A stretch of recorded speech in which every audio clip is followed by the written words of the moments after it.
നമസ്കാരം, എല്ലാവർക്കും golden sunlight YouTube ചാനലിലേക്ക് സ്വാഗതം. നിങ്ങൾക്കായുള്ള divine guidance message from fairies.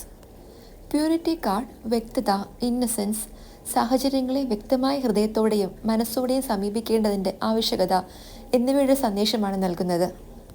യഥാർത്ഥ ശക്തിയും പരിവർത്തനവും നമ്മുടെ ഉള്ളിലെ പരിശുദ്ധിയുടെ അവസ്ഥയിൽ നിന്നാണ് വരുന്നത് എന്നുള്ളതിൻ്റെ ഓർമ്മപ്പെടുത്തലാണിത്.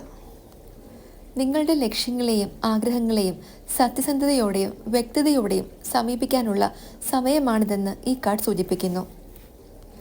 പ്യുവറായ ഉദ്ദേശങ്ങൾ നിങ്ങളുടെ ഹയർ സെൽഫുമായി ഒത്തുചേരുന്നതും നിങ്ങൾക്ക് മാത്രമല്ല മറ്റുള്ളവർക്കും സന്തോഷം നൽകുന്നതാണെന്നും ഈ കാർഡ് നിങ്ങളെ ഓർമ്മിപ്പിക്കുന്നു. ഇപ്പോൾ പുതിയ കാര്യങ്ങൾ ആരംഭിക്കാനുള്ള അവസരമായി കരുതുക. നിങ്ങൾ പരിശുദ്ധി സ്വീകരിക്കുമ്പോൾ നിങ്ങളുടെ ചുറ്റുമുള്ളവർക്ക് നിങ്ങൾ വ്യക്തതയുടെയും സ്നേഹത്തിൻ്റെയും പോസിറ്റീവ് എനർജിയുടെയും ഒരു ലൈറ്റ് ഹൗസായി മാറുന്നു. നന്ദി.